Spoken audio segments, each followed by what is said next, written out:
kita mulai. Bismillahirrahmanirrahim. Assalamualaikum warahmatullahi wabarakatuh.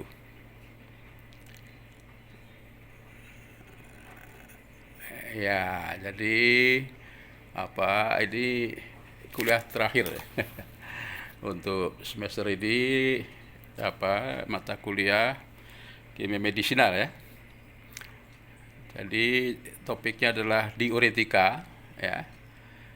Jadi Anda mudah-mudahan sudah sudah mengprint PPT-nya sehingga akan mempermudah ya kan, mempermudah dan menghemat waktu gitu ya.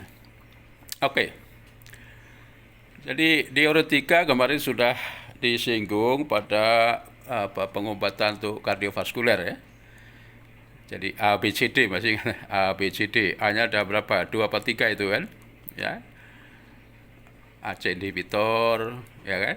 ARB, apalagi yang lain. Ya. Yang kedua B-nya itu apa kemarin? Beta reseptor ya kan. Nah, C-nya itu hubungannya dengan transport kalsium ya. Kalsium, natrium, itu transportnya itu dihambat. Nah, yang keempat adalah D-nya itu adalah di uretika. Oke, kita lihat sambil melihat PPT-nya juga bahwa diuretika adalah obat yang menyebabkan naiknya kuantitas urin ya. Jadi jumlah air seni itu menjadi lebih banyak. Ya, tapi di dalam hubungannya dengan penyakit kardiovaskuler, temannya 2 ya, hipertensi dan aritmia, maka dia utamanya adalah nanti untuk mencegah masuknya ya natrium yang sudah mau dikeluarkan oleh ginjal, kemudian dalam keadaan normal nanti diambil lagi ya oleh hormon-hormon tertentu ya. Maka dengan diuretika itu dibuang natrium yang sudah nggak terpakai itu dibuang saja gitu kan, sehingga akan merendahkan konsentrasi natrium atau garam dapur di dalam darah. Itu ya poinnya di situ. Jadi kita baca lagi. Jadi diuretika itu menyebabkan naiknya kuantitas urin ya. Diuretika adalah obat yang aksinya menaikkan ekskresi dari ion-ion natrium, klor, bikarbonat ya, HCO3 yang merupakan penyusun utama cairan ekstraseluler ya. Diuretika yang kuat akan mengurangi kelebihan cairan tubuh. Jadi nanti macam-macam cairan tubuh, tidak hanya untuk hipertensi maupun aritmia tadi, tapi bisa untuk dikala operasi mata, otak dan sebagainya itu juga dipakai diuretika ya untuk mengurangi munculnya cairan. Nah, utamanya untuk aritmia itu kan kemarin ya, salah satunya menyebabkan jantung itu berdetak kacau ya, aritmia. Jadi ritmenya itu nggak normal ya kan, aritmia. Nah, dengan ketidaknormalan jantung itu utamanya ini adalah menyebabkan dia lemah bekerjanya ya kan, lemah bekerjanya sehingga nanti cairan-cairan utamanya di 2 tempat itu ya, di paru-paru dan di kaki itu menjadi banyak ya kan. Paru-paru nggak kelihatan dari luar, tapi yang merasakan pasiennya ya kan, menjadi sesak dan sebagainya kan, paru-parunya banyak airnya, atau orang umum mengatakan paru-paru basah gitu kan. Yang kedua nanti yang bisa dilihat adalah di kaki ya, terutama orang-orang yang sudah sepuh, lebih tua dari saya gitu ya. Karena jantungnya sudah lemah, maka kakinya bengkak ya, sehingga diperlukan, berarti itu udema sehingga dikeluarkan dengan diuretika ya. Kalau enggak besar sekali kakinya nanti berisi cairan itu sendiri. Nah, itu kan menyulitkan kan di dalam peredaran darah dan sebagainya itu sendiri. Di paru-paru juga kan, paru-paru adalah tempat mengambil oksigen. Kalau dia tertekan dengan adanya air itu ya tentu saja akan tersengal-sengal dan nanti mempengaruhi penghisapan oksigen dari udara luar itu sendiri. Ya, itu yang berhubungan dengan kardiovaskuler. Jadi diuretika yang kuat akan mengurangi kelebihan cairan tubuh. Sistem pengaturan regulasi air tubuh ini ya kan, karena air itu dalam tubuh ini separuh ya, mungkin lebih dari berat tubuh kita ini air ya, tersebar dalam jaringan dengan jumlah yang berbeda-beda. Cairan itu berupa darah intraseluler dalam sel, cairan interstisial di antara sel, ya, nah itu banyak air. Nah, air itu terlalu tadi sudah di atas garam-garam, O2, CO2, ya, dan bahan-bahan senyawa kimia yang lain, ya, hormon-hormon juga. Kemudian yang keempat, air secara tetap, ya, bergerak dari suatu tempat ke tempat lain dalam tubuh, ya, peredaran darah itu kan. Proses ini dikontrol dengan berbagai sistem. Jadi di halaman yang sama, ya, ada kita lihat ginjal, ya, itu tempat penyaringan, ya, yang luar biasa, berisi sel-sel nanti untuk menyaring darah itu sebelum dikeluarkan, ya, isinya itu. Yang kanan adalah fisiologi daripada renal, ya, mungkin Anda lebih awas malah matanya itu, ya. Bagian-bagian ada tadi loop of Handler dan sebagainya dari sana, ya. Loop of Handler, ya. Kemudian tempat reabsorption, diabsorpsi daripada senyawa yang akan dikeluarkan, tambahnya dalam hal ini adalah natrium. Kemudian di halaman 2 masih juga, ya, lebih jelas itu ada prostal dan distal convoluted tubule, ada tadi loop atau limb of Handler, ya, kemudian collecting duct, ya. Nah, di bawahnya lagi adalah simptom dan treatment daripada nefritis kita lalui. Nah, yang kanan ini kita lihat ginjal kita bicarakan. Ya, jadi ginjal adalah pengontrol konsentrasi berbagai cairan tubuh, ya. Protein yang berperan dalam kontrol cairan tubuh, misalnya, ya, yang paling sudah disinggung adalah hormon aldosteron, ya, produk daripada adrenal. Yang satunya lagi yang dibuat oleh ginjal itu sendiri adalah renin, ya. Harus masih ingat itu renin kemarin itu yang awal daripada penguraian angiotensinogen, ya, menjadi angiotensin 1, renin. Nah, ginjal adalah organ mengontrol utama cairan tubuh, bekerja seperti filter yang canggih. Di dalamnya terdapat sangat banyak filter ukuran mikro, ya, disebut glomeruli. Nah, glomeruli menyaring air yang banyak dan dari cairan dari dalam darah. Setelah disaring, cairan dan garam direabsorpsi kembali ke dalam aliran darah, ya, lewat pipa ginjal. Jadi nanti bagian daripada yang mau dikeluarkan tadi diambil kembali, ya. Cairan yang tertinggal dikeluarkan lewat bladder, ya, kandung kencing sebagai urin. Jumlah volume urin ditentukan oleh jumlah garam yang lewat, ya kan. Bila sedikit garam maka akan direabsorpsi, ya, sehingga dalam urin banyak, ya. Jadi air juga dikeluarkan banyak. Yang paling mudah itu saya ini termasuk penyandang DM, ya, diabetes itu. Kalau gulanya naik itu, wah, itu kencing terus. Itu tanda-tanda awal diabetes itu malam itu, ya, setiap jam atau 2 jam kencing, ya. Karena tadi mengeluarkan gula dan diikuti oleh air.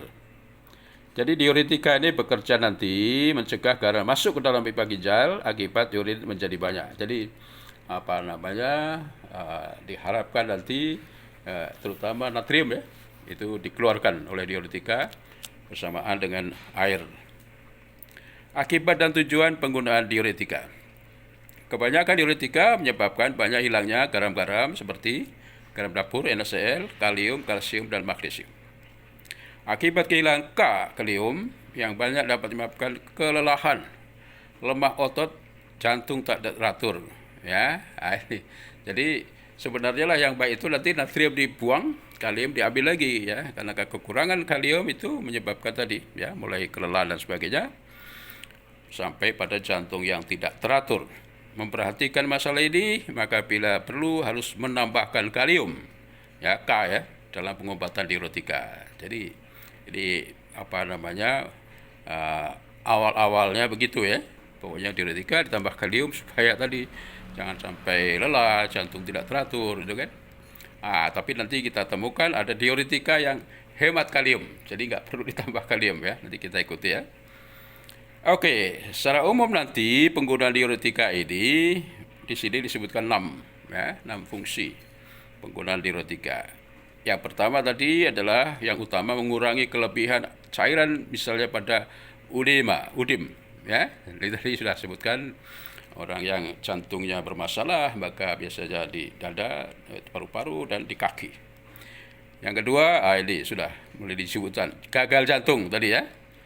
Cairan pada kaki dan paru-paru sehingga menyebabkan sesak. Yang ketiga, penyakit jantung dan hati sehingga di sini diperlukan untuk mengeluarkan senyawa kimia yang toksik bagi tubuh, terutama dalam darah itu. Yang keempat, sindrom premenstruasi. Ini itu perempuan ya, ibu-ibu atau calon ibu.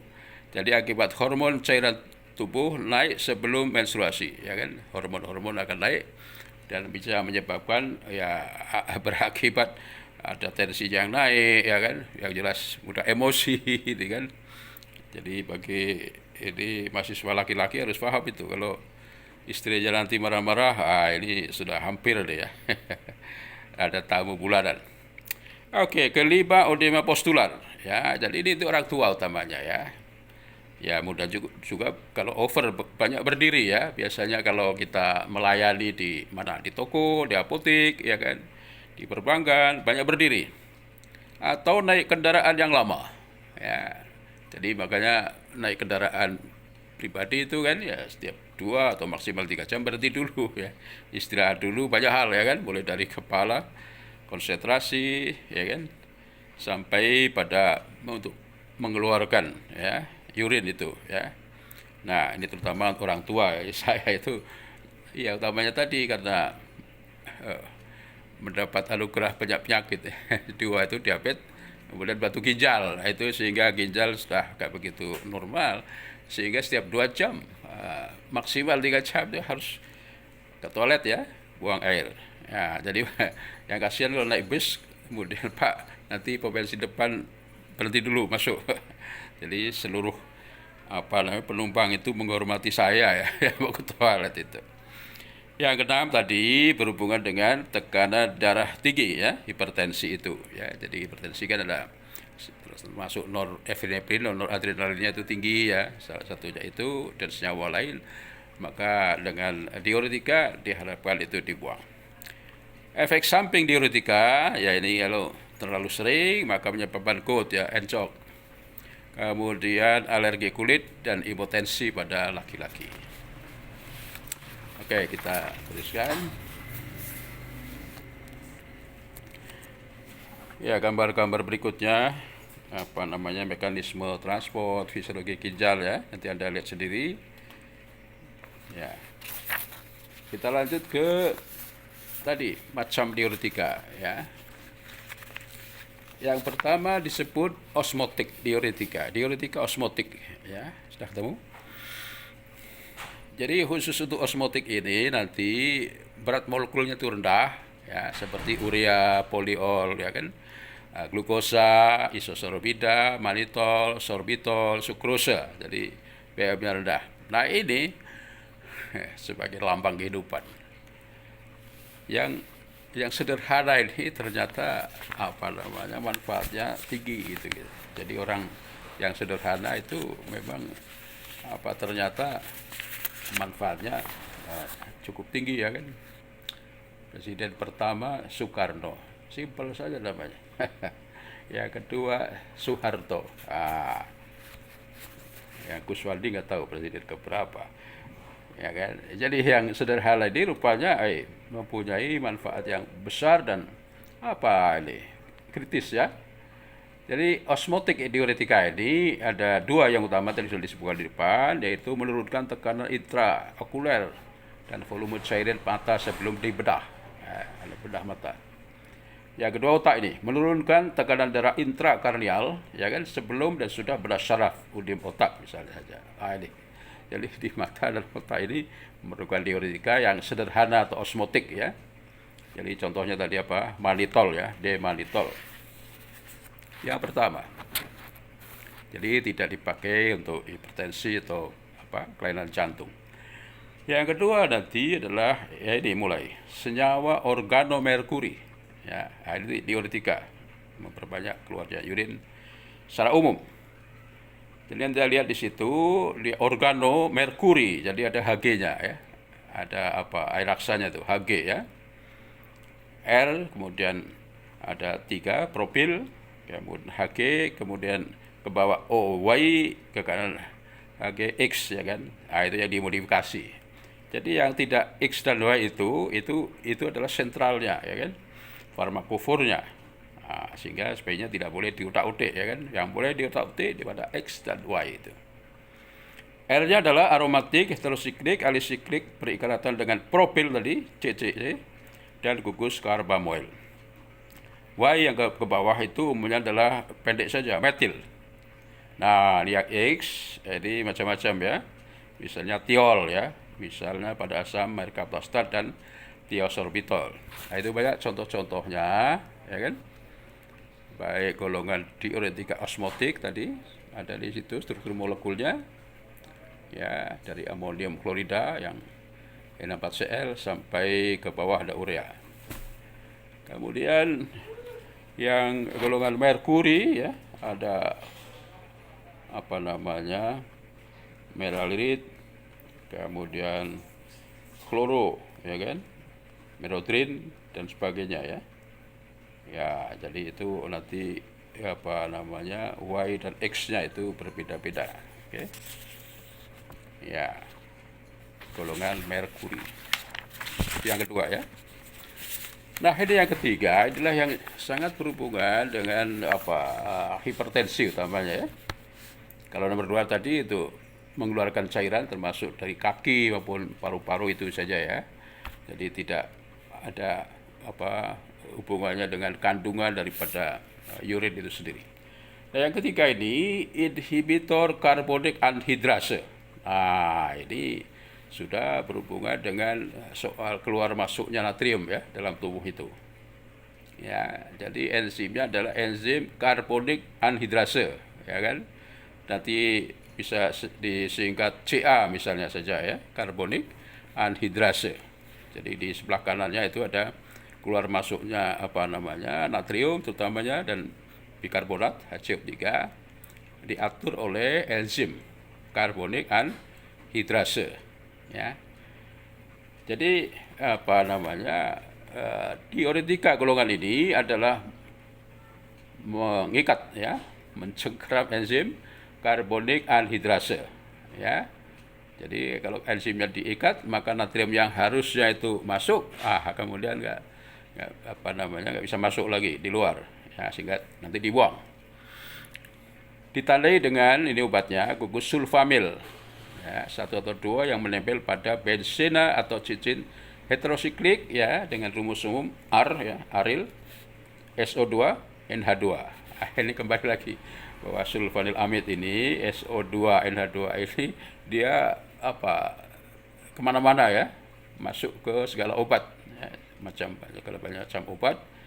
Yang kita kenal pertama kan pembunuh bakteri ya, kemudian nanti apa kemarin malaria ya, kemudian diabetes juga ada, saya kemarin belum disinggung ya. Nah, ini sekarang ketemu pada diuretika ya, SO2 NH2 ini. Jadi nanti beberapa contoh aset asul'amida ya, kemudian chlorotiazida dan benzotiazida ya. Nanti bisa dilihat tuh struktur kimianya ya. Oke, yang penting jadi obat ini tadi mengikat enzim karbonik anhidrase ya. Jadi dia diikat maka ya reaksinya nggak berjalan gitu kan. Oke. Ini kemudian dilanjut nanti ini masih karbonik anhidrase inhibitor ya. Kita lihat nanti ada tiazida ya tadi ya, obat-obatnya itu. Nanti ada SAR-nya ya, ada hubungan struktur dan aktivitasnya itu ya. Yang penting pada tiazida itu adalah apa namanya SO2 itu harus ada, kemudian pada posisi 2 alkil rendah misalnya metil ya. Kemudian posisi 3 itu yang menyebabkan mudah larut dalam lemak, lipofilik ya. 3 dan 4 harus rantai jenuh, ya kan, ikatan rangkap. Posisi 6 itu halogen, ya. Halogen misalnya klor dan fluor, ya kan. Itu halogen.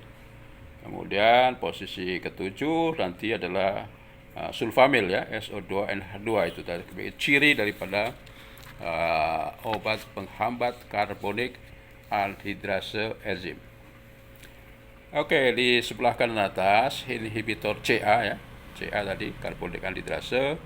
Ada apa saja itu? Aset aselamida, apalagi metamlamida, ya, kemudian yang lain. Jadi itu seperti itulah struktur molekulnya golongan tiazida ini. Kemudian dilanjut tuh, di diuretik turunan tiazida, gugus sulfamidnya dapat menghambat enzim karbonik anhidrase, ya, tadi sudah. Adanya pengeblokan dalam proses pengangkutan aktif ion klorida dan absorpsi kembali ion yang menyertainya pada loop Henle, ya. Jadi di hubungannya dua tadi, ada natrium dan NaCl tadi, ya, ada juga bikarbonat, ya. Oke. Ya, jadi selanjutnya yang keempat, ya. Yang keempat adalah ini diuretik yang high ceiling diuretik, kuat. Dia bekerja di loop of Henle, makanya disebut loop diuretics. Ini banyak dipakai nih, ya. Jadi bagus karena struktur molekulnya relatif sederhana dan murah jadinya, ya. Anda bisa dibeli bebas di apotek. Aksi yang tinggi pada fungsi renal tubuler. Diuresis puncak sangat tinggi dibanding diuretika lain. Jadi ini termasuk yang kuat, ya. Loop diuretics, high ceiling diuretics. Aksinya dalam menghambat reabsorpsi natrium pada loop of Henle, ya, sehingga disebut loop diuretics. Nanti contohnya ini bumetia dan sebagainya. Yang paling mudah dibeli itu furosemida, ya, furosemida dengan nama dagang Lasix, ya, Lasix, murah, ya.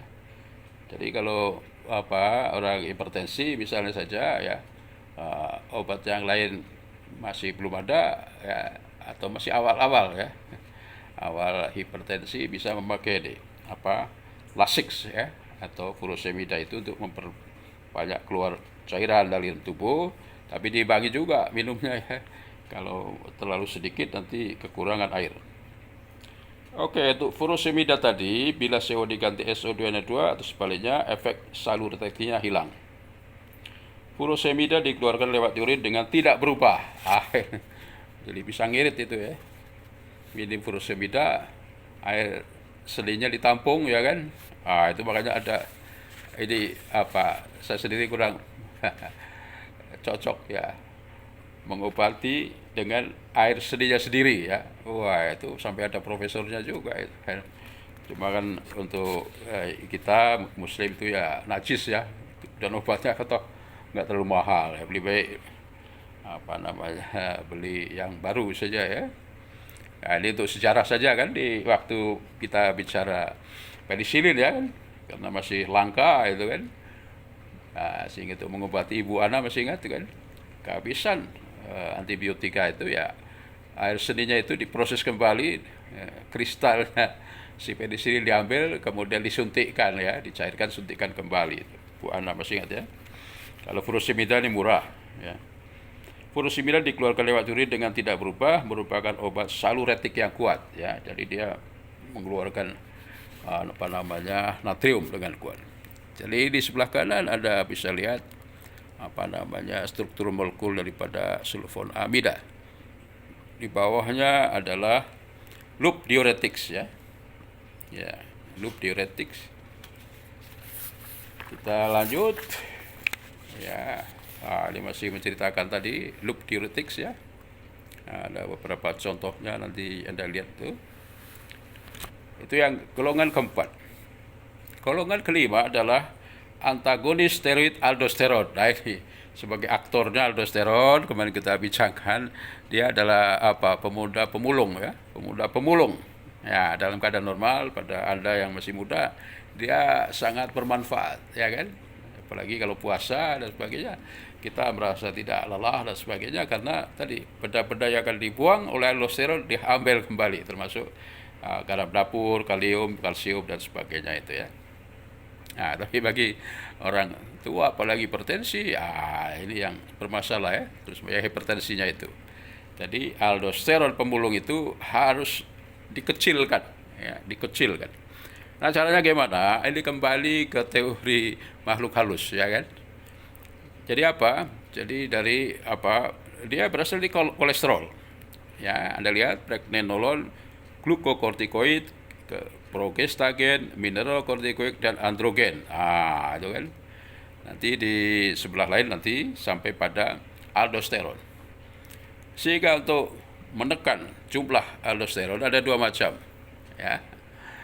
Seperti yang lainnya juga kan.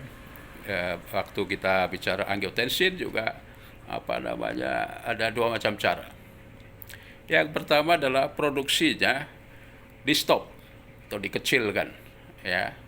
Itu yang mudah dipikirkan kan, di stop produksinya.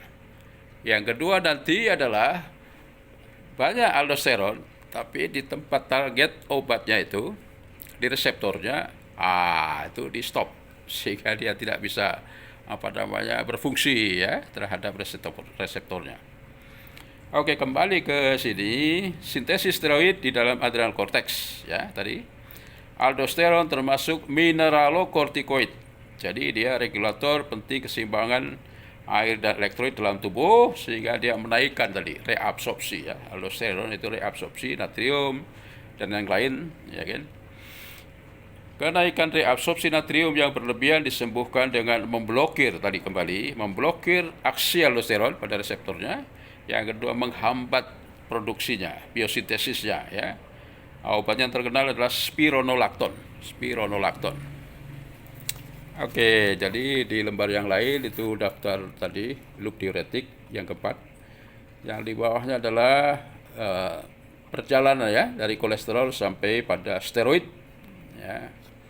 Di situ di tengah itu adalah atas glukokortikoid, tengah mineralokortikoid, yang ketiga androgen ya. Jadi aldosteron nanti adalah anaknya mineralokortikoid ya. Nah, kita teruskan. Ya. Jadi di situ ada perjalanan itu ya, yang kiri progesteron sampai aldosteron reaksinya. Yang kanan adalah inhibitor biosintesis aldosteron ya. Jadi cara satunya adalah tadi mengikat obatnya, jadi mengikat enzim ya, salah satu yang berperan di dalam biosintesis aldosteron ya. Jadi ada contohnya di situ obatnya metirapon, spironolakton, karenon dan kalium karonat ya. Dia mengikat enzim 11 beta hidroksilase namanya. Jadi kalau enzim itu diikat, maka yang dari kolesterol itu berhenti pada deoksikortikosteron, ya kan? Dia sedikit sekali yang berubah menjadi kortikosteron dan selanjutnya sampai pada aldosteron. Ya, jadi stop di situ. Nanti kalau ada obat lain misalnya bisa juga yang tidak harus di tempat yang sama pada enzim yang lain, tapi yang tadi mengeblok ya kan perjalanan perubahan dari kolesterol ke aldosteron. Ya, jadi Anda bisa lihat yang lain itu ya kan, bagaimana dia dihambat oleh obat ya, yang tadi yang terkenal spironolakton misalnya ya. Tapi kalau bicara spironolakton, dia bekerja di dua tempat, kedua-dua daripada untuk menghambat kerja aldosteron. Pertama pada tadi produksinya, yang kedua nanti pada reseptornya ya. Ya, itu. Jadi kita teruskan. Ya, itu tadi ya aldosteron. Grup ke-6 sekarang. Tadi grup ke-5. Grup ke-6 adalah senyawa polinitrogen siklik. Ya. Jadi ini di sini kita bicara diuretika ya. Istilahnya tidak mengenal apakah dia menghemat natrium atau tidak ya kan. Yang penting mengeluarkan urin secara banyak. Yang paling mudah yang kita minum ya, teh atau kopi ya, santin ya. Dia mempunyai efek diuretika, ya. Walaupun enggak terlalu besar ya, apalagi kalau sudah terbiasa ya. Misalnya orang bilang, wah kalau minum kopi nggak bisa tidur. Ya pas waktu minum kopinya begitu selesai ya tidur juga gitu kan, sudah terbiasa. Tapi bagi yang tidak pernah, maka tidak hanya tidak bisa tidur, tapi di sini disebutkan efek sampingnya efek psikomotor dan stimulasi jantung. Jadi degup jantungnya tinggi. Kemudian kalau saya perut biasanya kalau terlalu banyak kopi, antagonis terhadap reseptor adenosin, ya, antidiuretik dan anti natriuretal, ya. Kemudian yang lain menaikkan volume ini, menaikkan ekstraksi natrium pada tikus. Yang kedua nanti selain santin adalah aminourasil, ya. Ini diuretik kuat, efek sampingnya gastrointestinal.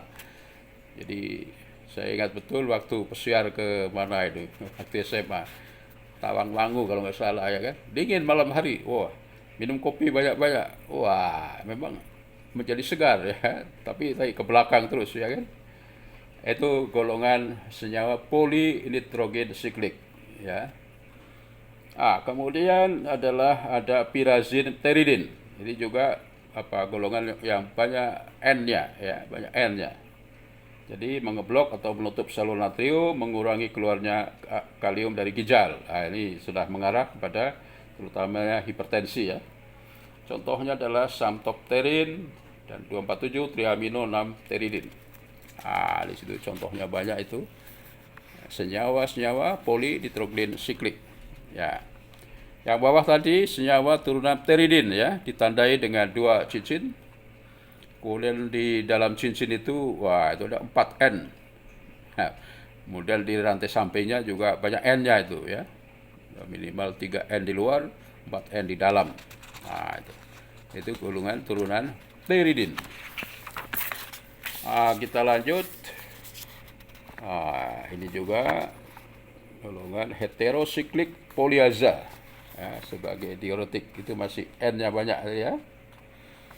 Oke. Itu grup ke-6.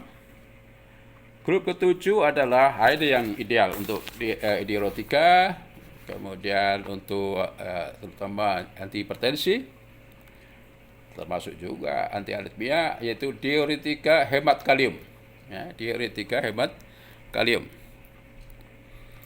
Jadi dia antagonis inhibitor terhadap aldosteron, ya, mengganggu biosintesis tadi pada bab 5 dan menghambat reabsorpsi natrium dalam sel penting dari pipa penampungnya. Nah, ini golongan ini tadi tidak hanya sintesisnya diblok, tapi juga menghambat interaksi, ya, obat dengan reseptornya pada namanya sitoplasmik aldosteron, sehingga tadi berakibat sama ekstraksi natrium naik dibuang, tapi kaliumnya dimasukkan, reabsorpsinya naik. Ideal, ya kan? Jadi natrium dibuang tapi kaliumnya diambil. Ini namanya diuretika hemat kalium. Oke, di situ penjelasannya. Senyawa ini bekerja pada tubulus distalis dengan cara mengeblok pertukaran natrium dan hidrogen dan kalium. Hal ini menyebabkan retensi ion kalium, ya, mengabsorpsi dan meningkatkan ekskresi atau sekresi natrium dan air. Nah, ini ada 2 kelompok, ya, pada hemat kalium ini. Diuretik dengan efek langsung. Jadi dia langsung terkenal dengan amilorid dan triamteren, ya. Yang kedua tadi antagonis aldosteron, ya, tadi spironolakton tadi sudah disebutkan. Senyawa mirip aldosteron bekerja melalui mekanisme penghambatan kompetitif pada sisi reseptor. Ya, jadi ini makhluk halus, ya kan. Jadi obat ini mirip dengan aldosteron, tapi dia punya ikatan yang kuat, ya kan, sehingga aldosteronnya kalah, ya. Ini jadi penghambat kompetisi, ya, pada sisi reseptor pada saluran pengumpul tempat terjadinya pertukaran ion natrium kalium. Aksi penghambatan ini menyebabkan meningkatnya ekskresi natrium dan klor, tapi retensi, ya, reabsorpsi daripada kalium. Oke. Jadi itu yang penting nomor 7, ya. Jadi diuretika yang ideal, membuang natrium tapi dia menghemat kalium. Oke, nanti ada ikuti itu amilorid triamteren, ya. Misalnya saja di situ efek kerjanya, ya, ada gambarnya. Kemudian obat-obat yang lain seperti spironolakton. Nah, itu strukturnya mirip aldosteron ya. Aldosteron. Jadi menipu enzimnya ya. 7 tadi ya. Yang ke-8 ANP. Atrial natriuretic peptide. Peptida. Jadi dia protein. Ya. Hal yang penting bahwa obat ini ya adalah bersumber dari dalam tubuh kita sendiri, ANP ya. Ada dalam tubuh ini. Terdiri dari dia protein ya, 28 asam amino. Suatu hormon yang dilakukan oleh jantung ke dalam sirkulasi darah. Jadi ini idenya yaitu dari dalam tubuh kita ini sudah dilengkapi ya. Jadi dengan ya obat lah kemudian ya. Senyawa-senyawa yang mengendalikan ya ini terutama nanti ya berlaku sebagai natriuretik, diuretik, vasorelaksan, menekan level renin dan aldosteron. Jadi dalam tubuh ini sudah ada pengendalinya ya. Jadi kalau natrium tinggi, reninnya tinggi ya kan. Ini merendahkan. Coba karena ya ini terjadi hal yang over tensinya tinggi sekali begitu ya, kalah dia ya, bengkelnya ini kalah ya, senjawanya ini kalah. Jadi ini di dalam penyakit kelainan kardiovaskuler sudah ada itu senjawanya dalam tubuh. Tapi dalam keadaan yang over diperlukan obat ya kan yang mirip dia ya. Jadi dibuat pertama senyawa yang mirip dia, tetapi kalau lewat mulut dia cepat rusak ya, absorpsinya rendah, kemudian cepat rusak ya. Kemudian dipelajari selain itu apa lagi, ternyata dia di dalam tubuh nanti selain absorpsinya rendah, juga dalam tubuh dia mudah dirusak kalau kita membuat senyawa yang sama itu, yaitu degradasi oleh dua hal. Yang pertama enzim namanya N-endopeptidase ya. Enzim ini N-endopeptidase contohnya angiotensin dan kallikrein ya. Yang kedua ada reseptornya tadi, C reseptor namanya, ANP clearance reseptor. Nah, dua benda ini ya yang menyebabkan nanti ANP itu mudah rusak. Nah, para peneliti berpikir gimana supaya obat yang mirip itu tahan ya terhadap mulai dari absorpsinya kurang, kemudian dirusaknya itu.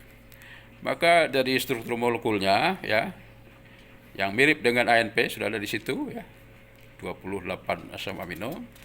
Kemudian diubah-ubah, dimodifikasi.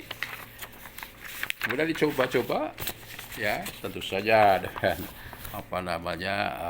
molecular docking misalnya saja kan. Maka ditemukan nanti dua kelompok obat ya. Yang pertama yang memblokir C reseptor. Nah, yang kedua adalah yang menghambat enzim tadi, N-endopeptidase. Ditemukan yang pertama beberapa senyawa obat pemblokiran pada C reseptor sehingga T setengahnya ya lebih panjang daripada ANP itu sendiri. Ada SC46542 ya. Jadi itu ada DES dan sebagainya. ANP mempunyai afinitas yang sama terhadap C reseptor dari ANP. Jadi dengan bayangkan membuat makhluk halus ini kan diubah-ubah sehingga dia mempunyai ikatan mengeblok ya C reseptor. Jadi tadinya dia C reseptor itu merusak ANP, tapi dengan obat ini diblokir gitu kan, sehingga akibatnya ANP dalam tubuh itu bekerja tak dirusak itu kan ya. Yang kedua tadi yang mengikat enzim endopeptidase, ini juga contohnya yang dipakai tiorpan ya, fosforamidon, kandoxatrilat dan SCH 39370 ya. Ini adalah mengikat enzim endopeptidase dengan kuat sehingga dia nggak bisa merusak ANP dalam tubuh kita ini ya. Ada RP45 hidroksama dan SS isomer kelatorpan ya. Jadi ini T setengah dari ANP yang dalam tubuh ini akan menjadi lebih lama bekerjanya ya. Jadi dia ini mengganggu perusaknya ANP dalam tubuh ya. Oke, itu yang nomor 8. Yang ke-9 adalah uricosuri ya, urikosuri. Nah, ini tadi berhubungan dengan santin ya, adenin, gualin, santin ya. Jadi obat ini berhubungan dengan untuk mengobati apa? Tingginya asam urat. Ya, asam urat ini kan menyakitkan karena dia berupa kristal. Kalau disedih-sedih menyakitkan, ya kan? Ah, jadi kita lihat asam urat itu sendiri dia hasil urean daripada santin ya.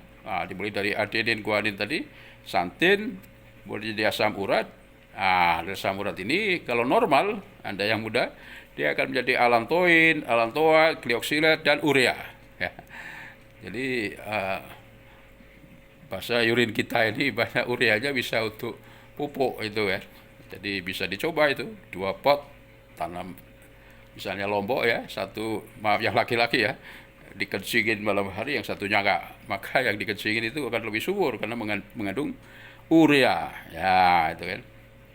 Nah sekarang kembali, bagaimana supaya orang tua ini, karena setelah asam urat itu blok ya nggak bisa lanjut, jadi asam uratnya tinggi, ini yang buat sakit ya.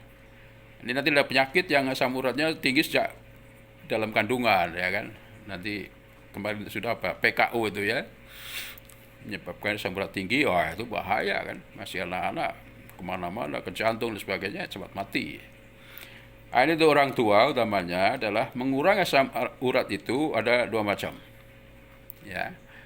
Jadi yang pertama tadi aldosteron, ini asam urat. Maka bagaimana supaya asam uratnya turun dengan mengeblok atau mengikat enzimnya sebelumnya. Jadi santin ke asam urat nanti kita lihat itu ya ada apa enzim oksidase namanya.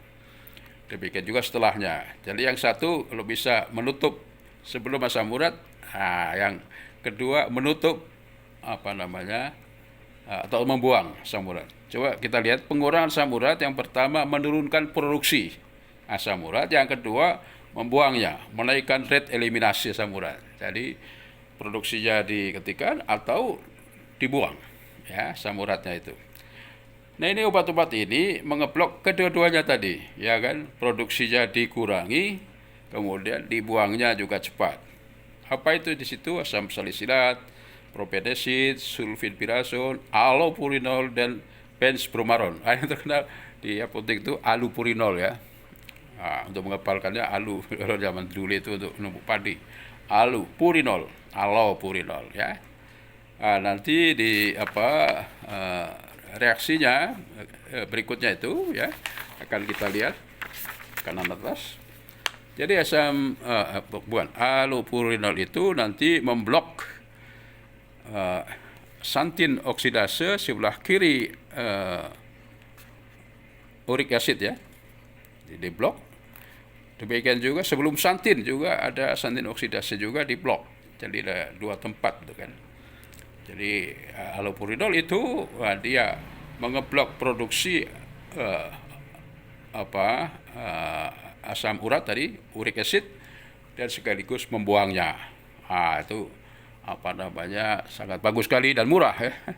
Jadi ada tetangga atau saudara yang kakinya sakit begitu di sendinya, ya belinya allopurinol ya.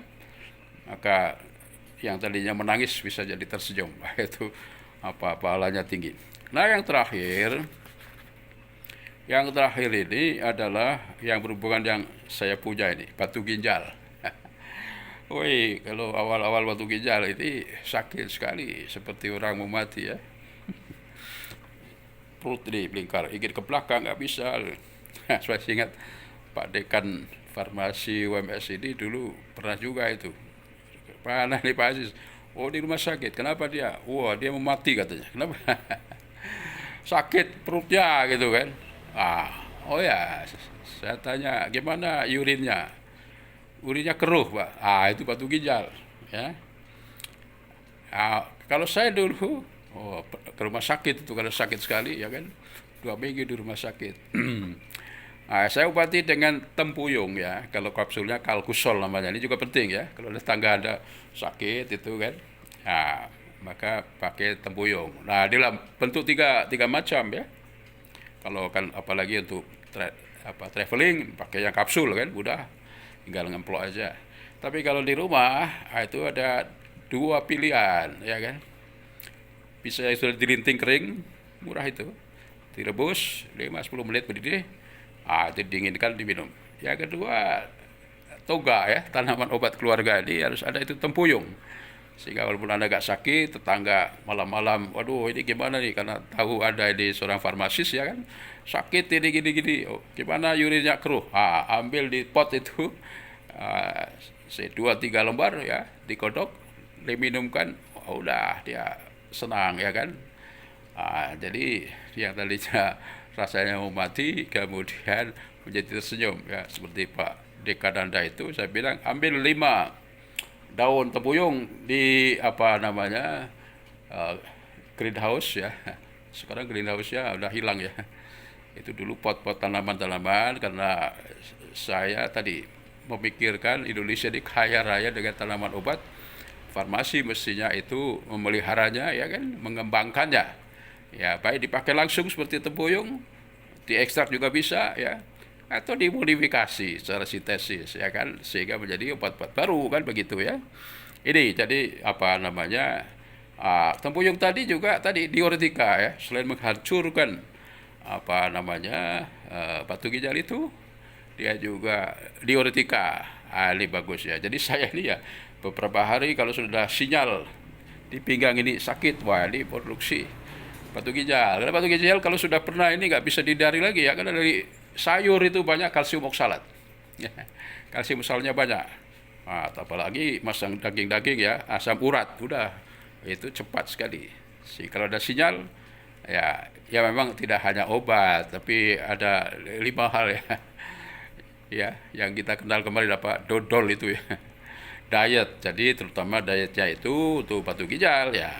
Kalau saya misalnya bayam ya, dan bayam itu dihindari. Kalau mana makan bayam, seperti ada pasir itu berputar. Jadi diet ya kan. Sampai itu minum air putihnya banyak ya kan. Jangan sampai mengkristal begitu kan. Obat tadi kan ya, diet ya, obat ya kan. Kalau kusol itu ya kan, tempuyung, days yang lain itu doa ya, artinya itu menghindari stres, jadi harus banyak berzikir sebagainya ya, pokoknya spiritual. Yang lain olahraga. Olahraga ini penting ya, lari-lari itu kalau ada kristal pun akan ke bawah itu kan, nanti masuk toilet keluar gitu kan. Ini hubungannya dengan batu ginjal ya. Yang L terakhir tentu saja ya, berhubungan dengan masalah-masalah kemukan ya, lemak ini, lemak lemu itu dodol namanya kan tadi ya. Jadi ini ya, jadi olahraga, minum air putih, jauhi stres ya kan. Kemudian makanan tertentu itu nggak boleh ya kan, sehingga pikiran ini menjadi sumber pertama tadi. Doa itu hubungannya adalah supaya nggak stres, ini penting. Olahraga juga penting gitu. Ini beberapa hal, saya kira waktunya juga sudah mencukupi, hampir 50 menit. Kalau ada pertanyaan, saya kasih waktu 1-2 menit ya, silakan.